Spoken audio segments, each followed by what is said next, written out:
Political science चाहे आपका honours paper हो या सब्सिडरी हो, ये दोनों के लिए इम्पोर्टेंट क्लास है, ठीक है। और आप लोगों के लिए महत्वपूर्ण सूचना ये है कि इस क्लास के बाद शायद आपके एग्जाम तक मैं पेपर 1 का कोई क्लास ना दूं। तो इस क्लास को करने के बाद और 3 या 4 क्लास इससे पहले भी पॉलिटिकल साइंस का हो गया है, प्लेलिस्ट पे जाके देखिए। उन सब को करने के बाद आप एक बार किताब उल्टाइए और पढ़ डालिए। 90-95 पेज का छोटा सा किताब है और छोटी छोटी पेज है, उस पर भी आप लोग नहीं पढ़ पाते हैं, ये आश्चर्य की बात है मेरे लिए, ठीक है। तो आर बार पढ़ डालिए, उसके बाद जो है एग्जाम देने चले जाइए। 1-2 क्लास मैं मात्र पेपर 2 का डालूंगा, ये काफ़ी है। चलिए देखते हैं। ऑस्टिन की संप्रभुता का सिद्धांत का आलोचनात्मक परीक्षण कीजिए। देखिए, इसको समझाने से पहले मैं आप लोगों को कुछ चीजें समझा देता हूं। एक होती है निरंकुश शासक, एक होती है निरंकुश शासक, ठीक। और एक होता है जो हम लोग बोल सकते हैं अच्छा शासक, सलाहकारी शासक। तो निरंकुश शासक जो होता है, इसका तात्पर्य होता है कि ये किसी की नहीं सुनने वाली है, ना किसी मंत्री का सुनेगा, ना किसी आदमी का सुनेगा, ना जनता का सुनेगा। इसको जो मन में आए वही करता है। कौन? निरंकुश शासक। और ये जो हमारे ऑस्टिन महोदय है, ये कहते हैं शासन को निरंकुश होना चाहिए। क्या कह रहे हैं? शासन को निरंकुश होना चाहिए, बस इतना ही है इनका सिद्धांत। समझ में आ गई बातें? क्या कह रहे हैं ऑस्टिन महोदय? कि शासन को निरंकुश होना चाहिए। चलिए हम लोग आगे बढ़ते हैं। लिखेंगे कैसे चीजों को लेकर, ठीक। भूमिका अगर लिखेंगे तो एक आध लाइन अगर आप ऑस्टिन के बारे में जानते हैं तो लिख सकते हैं कि जो है ऑस्टिन, जॉन ऑस्टिन नाम है इनका पूरा नाम। जॉन ऑस्टिन जो है ये इंग्लैंड के प्रसिद्ध विधिवेता थे। प्रसिद्ध विधिवेता थे। विधिवेता जिसे विधि का नॉलेज हो, मतलब कानून का नॉलेज हो, कानून का बहुत बड़े ज्ञाता थे। तो जॉन ऑस्टिन इंग्लैंड के रहने वाले थे और ये एक प्रसिद्ध विधिवेता थे, ठीक। इन्होंने संप्रभुता, ये जो संप्रभुता है, इसको प्रभुसत्ता भी लिख सकते हैं, संप्रभुता भी लिखते हैं। हम क्या बोल रहे हैं? कभी कभी हम संप्रभुता बोलेंगे या कभी कभी हम प्रभुसत्ता बोलेंगे, दोनों एक ही शब्द है, ठीक। तो इन्होंने संप्रभुता को लेकर या प्रभुसत्ता के लेकर जो अपनी सिद्धांत है, इसने अपनी पुस्तक विधि शास्त्र पर व्याख्यान, क्या बोल रहे हैं कि जॉन ऑस्टिन इंग्लैंड के प्रसिद्ध विधिवेता थे। इन्होंने संप्रभुता को लेकर अपनी जो सिद्धांत है, कौन सा सिद्धांत? संप्रभुता को लेकर जो सिद्धांत है, अपनी प्रसिद्ध पुस्तक का नाम क्या है? विधि पर व्याख्यान, विधि शास्त्र पर व्याख्यान। ये पुस्तक का नाम है विधि शास्त्र पर व्याख्यान। इन पर इन्होंने अपनी सिद्धांत प्रतिपादित की। तो जॉन ऑस्टिन इंग्लैंड के प्रसिद्ध विधिवेता है। इन्होंने अपनी संप्रभुता को लेकर जो सिद्धांत है, अपनी प्रसिद्ध पुस्तक विधि शास्त्र पर व्याख्यान में क्या किया? प्रतिपादित किया, या विधि शास्त्र पर व्याख्यान नामक पुस्तक पर संप्रभुता का सिद्धांत को दिया। अब ये पुस्तक आई है 1832 ईस्वी में। कब आई है? 1832 ईस्वी में आई। अब देखो, इसका जो संप्रभुता का सिद्धांत है, जॉन ऑस्टिन के अनुसार, आगे क्या लिखेंगे आप कि जॉन ऑस्टिन के अनुसार जो संप्रभुता का सिद्धांत है, संप्रभुता का सिद्धांत है, ये क्या कहता है? जरा देखिए, इसका सिद्धांत कहता है, क्या कहता है कि एक व्यक्ति जो सबसे श्रेष्ठ है, एक व्यक्ति जो सबसे श्रेष्ठ है, गौर से सुनिएगा कि एक व्यक्ति जो सबसे श्रेष्ठ है, वो किसी का आदेश का पालन नहीं करता है और ना ही किसी के आदेश को वो सुनने का अभ्यासी है। मतलब उसको आदत नहीं है कि किसी का आदेश सुने, एकदम बिल्कुल सबसे श्रेष्ठ है। जॉन ऑस्टिन कहता है। आपको बोल देते हैं कि इसका सिद्धांत पहले बता देते हैं, वार्निंग कर देते हैं कि बकवास सिद्धांत है इसका, ठीक है। बाद में इनकी आलोचना हुई, आलोचना पढ़ाएंगे इसका, ठीक है। पहले ही वार्निंग कर देते हैं ये बकवास सिद्धांत है, मान मत लीजिएगा, ठीक है। तो जॉन ऑस्टिन जो है संप्रभुता का सिद्धांत के बारे में कहते हैं, एक व्यक्ति जो सबसे श्रेष्ठ है, खुद को श्रेष्ठ समझता है, वो किसी भी प्रकार का आदेश प्राप्त करने का अभ्यासी नहीं है। किसी से कोई आदेश लेता ही नहीं है। कोई अगर उसको आदेश दे वो नहीं लेता, किसी से कोई आदेश नहीं लेता है। समाज के बड़े भाग का वो अपना आदेश पालन करवाता है। कहता एक व्यक्ति जो क्या है, सबसे श्रेष्ठ है, वो किसी भी प्रकार उसी प्रकार के अन्य व्यक्तियों से, मतलब जैसे कि दो कान दो नाक वाले हम लोग व्यक्ति हैं ना, तो उसी प्रकार के अन्य व्यक्तियों से किसी प्रकार का कोई आदेश को ग्रहण नहीं करता है, उसके आदेश पालन करने का अभ्यासी नहीं है, बल्कि वो अपने आदेश को देता है और उसको पालन करवाता है। और वह व्यक्ति समाज का सत्ताधारी है। वह व्यक्ति क्या है? समाज का सत्ताधारी है। और प्रत्येक कानून, प्रत्येक नियम, क्या कहता है कि प्रत्येक कानून, प्रत्येक नियम उस सत्ताधारी व्यक्ति या उस सत्ताधारी समूह के आज्ञा का ही परिणाम होता है या उसका आज्ञा ही होता है। क्या समझ में आई? कि एक व्यक्ति जो खुद को श्रेष्ठ समझता है वो अपने ही समान किसी भी व्यक्ति से किसी प्रकार का कोई आदेश नहीं लेता है। ठीक, उसको अभ्यास ही नहीं है किसी प्रकार के किसी आदत लेने का, आदेश लेने का अभ्यास, कोई प्रैक्टिस नहीं। ठीक, और उसके बाद वो आगे कहता है कि वो समाज के बड़े भाग को अपना आदेश देता है। ठीक, और वो समाज को अपने आदेश से प्रभावित भी करता है। ठीक, यहां तक बातें समझ आई? वही सत्ताधारी है। और जितना भी प्रत्येक कानून हो, नियम हो, विधि हो, सभी सत्ताधारी व्यक्ति या सत्ताधारी समूह के आदेशों का परिणाम होता है। क्लियर हो गई बातें? अब आगे कहते हैं कि ऑस्टिन की संप्रभुता के सिद्धांत को गहराई से, अगला पैराग्राफ में क्या लिखेंगे कि ऑस्टिन की संप्रभुता के सिद्धांत को गहराई से अध्ययन करने पर निम्न सिद्धांत निकल कर आता है। पहला सिद्धांत क्या निकल कर आता है कि राज सत्ता, चाहे वो आंतरिक मामले में हो या बाहरी मामले हो, असीमित होती है और वो यंत्रित होती है। क्या बोल रहा है कि पहला नियम इनका क्या कहता है? राज सत्ता, जो राज सत्ता है मतलब जो आदेश देने की क्षमता है और आदेश कानून चलाने की, राज्य को चलाने की जो अधिकार है उसको राज सत्ता कहेंगे। राज सत्ता आंतरिक और बाहरी मामले में पूर्णतः असीमित होती है, किसी से भी प्रभावित नहीं होती है। क्या बोल रहा है? आंतरिक या बाहरी, चाहे वो आंतरिक रूप से हो या बाहरी रूप से, किसी अन्य से प्रभावित होवे नहीं करता है, किसी अन्य से प्रभावित नहीं होता है। वो क्या होता है? असीमित शक्तियां होती है। राज सत्ता के पास क्या होता है? असीमित, इसकी शक्ति की कोई सीमा नहीं है, जो चाहे वो करे, इसको कोई अंकुश नहीं लगाने वाला कोई सीमा नहीं। एवं यंत्रित होती है, बिल्कुल मशीन के तरह, अगर जो फिट कर दिया, आपको जो आदेश दे दिया उस आदेश को मानना है। एवं यंत्रित होती है। ये पहला सिद्धांत किसका? ऑस्टिन का। क्या बोल रहा है कि संप्रभुता गहराई से अध्ययन करने पर निम्न सिद्धांत आते हैं। क्या कहता है? राज सत्ता आंतरिक या बाहरी किसी प्रकार के प्रभाव से मुक्त होता है, यह असीमित अधिकार वाली होती है और यांत्रित होती है। ठीक, अब देखो, राज सत्ता सदैव एक निश्चित व्यक्ति या व्यक्तियों में रहती है। क्या बोल रहा है कि राज सत्ता सदैव, हमेशा, कभी बदलने वाला नहीं है। राज सत्ता जो है सदैव, हमेशा किसी एक व्यक्ति, किसी निश्चित व्यक्ति, ऐसा नहीं कि आज राज सत्ता इसके पास है, कल वो ऐसा उसके पास है, जैसा कि लोकतंत्र में होता है। यह सिद्धांत हम पहले ही बता दिए, लोकतंत्र का सीधा विरोधी है, निरंकुश सिद्धांत है। ठीक, तो अब क्या कहता है? राज सत्ता सदैव किसी एक निश्चित व्यक्ति अथवा व्यक्तियों के समूह में स्थित होता है। ठीक, यहां बता रहा है। दूसरा कह रहा है समाज राज सत्ता को समाज क्या बोल रहा है? राज सत्ता को हमेशा प्रभावित करती है। एक मिनट वेट कीजिएगा।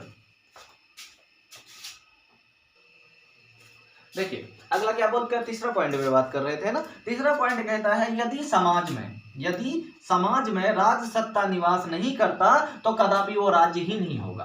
क्या बोल रहा है? वो राज्य ही नहीं हो सकता, मतलब राज्य सत्ता है तो राज्य है। ठीक, तो पहला सिद्धांत ये क्या कहता है कि राज सत्ता आंतरिक और बाहरी किसी भी प्रकार से मुक्त है, यह असीमित है या यांत्रित है। राज सत्ता सदैव किसी निश्चित व्यक्ति अथवा निश्चित व्यक्ति समूह में स्थित होता है। उसके बाद कहता है कि यदि समाज में राज सत्ता निवास नहीं करती है तो उसके बिना राज्य होता ही नहीं, हो ही नहीं सकता। क्या बोल रहा है? समाज में यदि राज सत्ता निवास नहीं करती है तो उसके बिना समाज हो ही नहीं सकता। अगला कह रहा है चौथा, देश में सब कानून केवल राज सत्ताधारी द्वारा ही बनाए जाते हैं। अब चौथा पॉइंट क्या कह रहा है? जितना भी कानून है वो जनता की इच्छा से मुक्त होता है। ऐसा नहीं कि जनता की इच्छा है कि ऐसा कानून बनना चाहिए, ऐसा नहीं। देश में सभी कानून राज सत्ताधारी द्वारा ही बनाए जाते हैं। राज सत्ताधारी ही द्वारा ही बनाए जाते हैं। इसमें लोक मत या विधान का कोई अधिकार नहीं कि लोग क्या चाहते हैं नहीं चाहते हैं, इसका कोई अधिकार नहीं। विधानसभा या सांसद क्या चाहता है कोई मतलब नहीं। समाज में सभी कानून राज सत्ताधारी ही बनाते हैं। और पांचवा या अंतिम पॉइंट हम बोल सकते हैं कि राज सत्ताधारी का किसी के भी अधीन नहीं होना चाहिए। जनता को उसकी आज्ञा को मानने की आदत होनी चाहिए। देखो क्या बोल रहा है, जनता को आदत होनी चाहिए कि राज सत्ताधारी का आदेश माने, और राज सत्ताधारी किसी के अधीन नहीं होना चाहिए। राज सत्ता किसी के भी अधीन नहीं होना चाहिए, और जनता को आदत होनी चाहिए कि राज सत्ताधारी की आदेश का पालन करे। यह सिद्धांत है किसका, ऑस्टिन का। अब आगे देखो क्या है कि इसके सिद्धांत की बहुत ज्यादा व्यापक आलोचना हुई। इसी के वीडियो में आगे क्लास में पढ़ाऊंगा कि इसका जस्ट विपरीत सिद्धांत लॉस्की महोदय देते हैं, बहुलवादी का सिद्धांत। ठीक, तो आगे हम क्या बोल रहे हैं कि इसकी आलोचना हुई, तो पैराग्राफ चेंज करके लिखेंगे कि ऑस्टिन की राज सत्ताधारी के सिद्धांत का बाद में बहुत सारे विद्वानों ने, क्या बोल रहे हैं, बाद में बहुत सारे विद्वानों ने भूरी आलोचना की, खूब ज्यादा आलोचना किया। दे ये का सिद्धांत दे दिए बे, ठीक, तो इनकी भूरी आलोचना की, और उस आलोचना के इसकी प्रमुख बिंदुओं के आधार पर आलोचना किया जाता है। लिखेंगे इसकी आलोचना निम्न बिंदुओं के आधार पर किया जाता है। तो अब देखो पहला आलोचना का सिद्धांत क्या बोलेंगे, यह जो है राज सत्ता निरंकुशता, क्या बोल सकते हैं कि यह सिद्धांत लौकिक प्रभुत्व के लिए बिल्कुल विरुद्ध है। क्या बोल रहे हैं, यह सिद्धांत लौकिक प्रभुत्व के बिल्कुल विरुद्ध है, और यह लौकिक प्रभुत्व लोकतंत्र का आधार होता है। तो ये तो राजतंत्र को बढ़ावा दे रहा है, निरंकुशता को बढ़ावा दे रहा है। तो यह सिद्धांत लौकिक प्रभुत्व के बिल्कुल विरुद्ध है, अर्थात यह वो लौकिक प्रभुत्व जो लोकतंत्र को बढ़ावा देता है या लोकतंत्र का आधार होता है। अब देखो कानून सत्ताधारी का आदेश नहीं होता है। अब देखो क्या बोल रहे हैं कि कानून जो होता है वो सत्ताधारी का आदेश नहीं होता। ऐसा नहीं कि जैसा कि ऑस्टिन महोदय कह रहे हैं कि जो कानून होता है वो सत्ताधारी का आदेश होता है, उसको मानना चाहिए। कहता है कानून सत्ताधारी का आदेश नहीं होता है। ठीक, सुन लो कि कानून जो है समाज के रीति रिवाजों को तोड़ नहीं सकता, बल्कि समाज के रीति रिवाजों के अनुसार कानून बनाई जाती है। ठीक, अब है कि जबकि बहुलवादी सिद्धांत, तो दूसरा पॉइंट क्या बोले कि कानून जो है सत्ताधारी का आदेश नहीं होता। इसका आलोचना हो रही है कि इस सिद्धांत को काटा जा रहा है, खंडन किया जा रहा है, सत्ताधारी का आदेश नहीं होता है। पहला तो कह रहा है कि ये लौकिक प्रभुत्व के ही विरुद्ध है, लोकतंत्र का आधार को तो खंडन कर रहा है। दूसरा क्या है, कानून सत्ताधारी का आदेश नहीं होता, कानून जो है रीति रिवाजों के अनुसार बनाई जाती है। अगला इसका जो विरोध किया जा रहा है कि बहुलवादी सिद्धांत में प्रभु सत्ता का क्या होता है, बंटवारा होता है। बहुलवादी सिद्धांत में क्या होती है, प्रभु सत्ता का बंटवारा होता है, अर्थात सत्ता अलग अलग लोगों के पास होती है, अलग अलग संस्थाओं के पास होती है।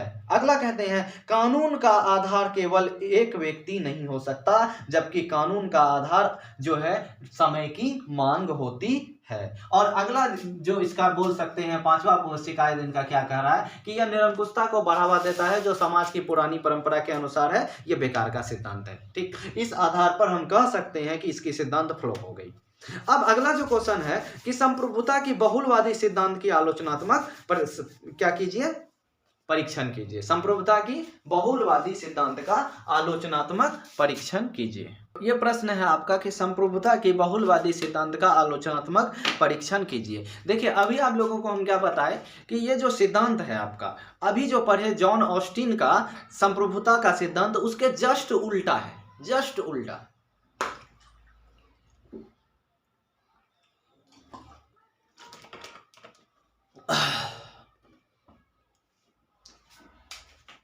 देखिए इस सिद्धांत के समर्थक लॉस्की, डियोगी एवं वॉरकर हैं। कौन कौन है, लॉस्की, डियोगी, वॉरकर जैसे बहुत सारे विद्वान हैं। बहुलवादियों का मानना है, अब यह सिद्धांत क्या है कि बहुलवादी जो है यानी बहुलवादी सिद्धांत के जो मानने वाले हैं उसको क्या कहेंगे, बहुलवादी। तो बहुलवादियों का मानना है कि संप्रभुता राज्य में स्थित नहीं होती है, संप्रभुता राज्य में स्थित नहीं होती है। बिल्कुल नहीं होती है, नहीं होती है। ठीक, संप्रभुता राज्य में स्थित नहीं होती है। एक लाइन और देखिए, अब आपको पूछ लिया ऑस्टिन के बारे में और आप दो पेज लिख के अट गए, तो लिख रहा है कि इस सिद्धांत के विपरीत बहुलवादी सिद्धांत आते हैं, उसके बाद बहुलवादी सिद्धांत को 1.5 पेज लिख देना है, बात खत्म। या बहुलवादी पूछ लिया तो लिखेंगे बहुलवादी सिद्धांत जो है जॉन ऑस्टिन के सिद्धांत का खंडन के लिए आया, जो कि उसके सिद्धांत के जस्ट विपरीत है, फिर उसको लिख देंगे। तो देखिए 2-3 क्वेश्चन को कनेक्ट करके लिखना ही पड़ता है साइंस को, सोशल साइंस को पूरा करने के लिए। ठीक, तो आगे क्या बोल रहे हैं, बहुलवादियों के अनुसार संप्रभुता राज्य में स्थित नहीं होती है और ना ही किसी एक राजा में स्थित होती है, बल्कि यह कई संस्थाओं में स्थित होती है। क्या बोल रहा है कि संप्रभुता किसी राज्य में स्थित नहीं होती है, ना ही किसी राजा में स्थित होती है, बल्कि यह कई संस्थाओं में स्थित होती है। अब है समाज में कई संस्थाएं होती है, राजनीतिक आधार पर संस्था बनती है, जैसे जाति आधारित संस्था बनता है, ये सेना वो सेना, ये आर्मी वो आर्मी। आर्मी रियल नहीं है, वो जाति के आधारित आर्मी बना लेता है। तो समाज में कई राजनीतिक संस्थाएं, धार्मिक संस्थाएं हैं, सांस्कृतिक संस्थाएं हैं, और संप्रभुता हर संस्थाओं में थोड़ी थोड़ी करके बटी होती है। तो बोल रहे हैं समाज में कई प्रकार की राजनीतिक, धार्मिक, सांस्कृतिक बहुत सारी संस्थाएं होती है, और जो संप्रभुता है सभी संस्थाओं में थोड़ा करके बटा हुआ रहता है। संप्रभुता मतलब अधिकार, निर्णय लेने की क्षमता है। अब आगे कहते हैं अगला पैराग्राफ में कि इसमें से कई संस्थाएं ऐसी है जो राज्य के अस्तित्व से पहले था, मतलब राज्य जब बनी, राजा का शासन जैसे बना, राज्य के अस्तित्व आने से पहले से ये संस्थाएं हैं।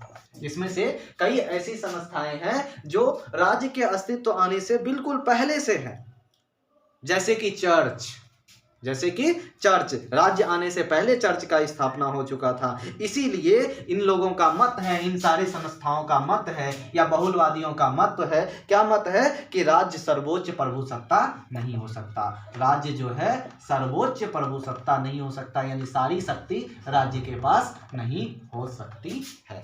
यहां तक समझ आई? अब आगे जो अगला पैराग्राफ में कहता है, बड़े गौर से सुनिएगा, अगला पैराग्राफ में क्या कहता है कि अकेले राज्य इंसान की सभी आवश्यकताओं की पूर्ति कर सकता है क्या? क्या अकेले राजा सब कुछ दे देगा? नहीं ना, अलग अलग संस्थाएं आपको कुछ देती है। तो बोल रहा है अकेले राज्य जब सभी आवश्यकताओं की पूर्ति ही नहीं कर सकता मनुष्य का, तो राज्य को क्या हक है कि वो अविभाजित शक्ति का स्वामी बने, मतलब सारी शक्ति उसी के पास हो। जब तुम भाई सारे आवश्यकता को पूर्ति कर ही नहीं रहे हो तो सारी शक्ति तुम्हारे पास क्यों आएगी?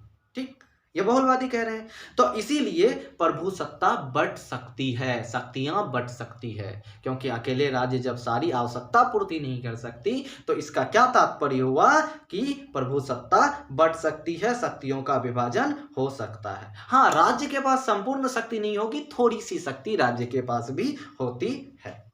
ठीक, अब देखो, अब आगे क्या कह रहा है कि जब अलग अलग संस्थाओं का अध्ययन करेंगे, अनेक संस्थाओं का विश्लेषण करें। क्या बोल रहे हैं कि अलग अलग संस्थाओं का अगर हम विश्लेषण करते हैं, क्या कहते हैं, विश्लेषण करते हैं, तो विश्लेषण करके हमको राज्य का बारे में पता नहीं चल सकता, राज्य के बारे में पता नहीं चल सकता, और यहां तक कि राज्य का विश्लेषण करके हमको सभी संस्थाओं के बारे में पता नहीं चल सकता। तो इसका यह तात्पर्य हुआ कि राज्य संप्रभु यानी सर्वोच्च नहीं है, सारे अधिकार सारी शक्ति राज्य के पास नहीं है। ठीक, तो ये है आपका बहुलवादी सिद्धांत। अब आगे लास्की महोदय कुछ कहते हैं इसी में, अगला पैराग्राफ में लास्की महोदय क्या कहते हैं कि लास्की महोदय जो है, ये जो लास्की है, ड्यूगी है, वॉर्कर है, तो लास्की महोदय क्या कहते हैं कि लास्की कहते हैं कि ये अद्वैतवादी जो सिद्धांत है, वो जो ऑस्टिन का संप्रभुता का अद्वैतवादी मतलब जिसके समान कोई दूसरा ना हो, उसको अद्वैत कहते हैं, अद्वितीय।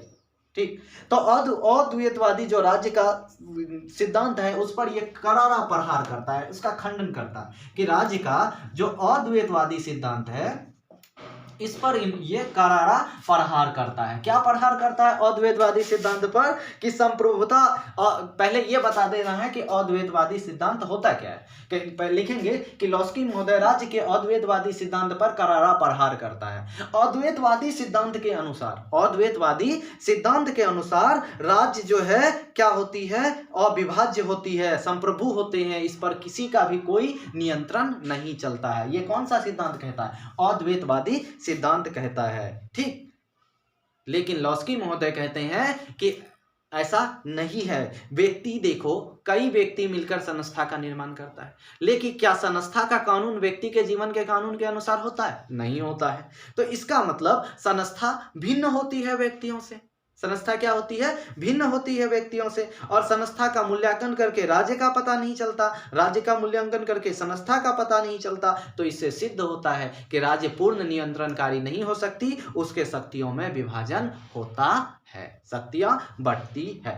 चलिए आगे आप लोग इसका जो है प्रजातांत्रिक भाग है, मार्क्स है, गांधी है, इनको एक बार जरूर देख लीजिएगा सिर्फ किताब से, और सिर्फ देख लीजिएगा ना, मार्क्स और गांधी को और प्रजातंत्र के सिद्धांत को पॉइंट वाइज बने हुए हैं, सिर्फ पढ़ते जाना है, दिमाग में बैठा लेना ये पॉइंट है, और हेडलाइन बना के 10 लाइन हर एक पॉइंट में लिखते जाना है, कुछ कुछ कहानी जैसा, बस हो गया। चलिए मिलते हैं पेपर 2 के क्लास के साथ।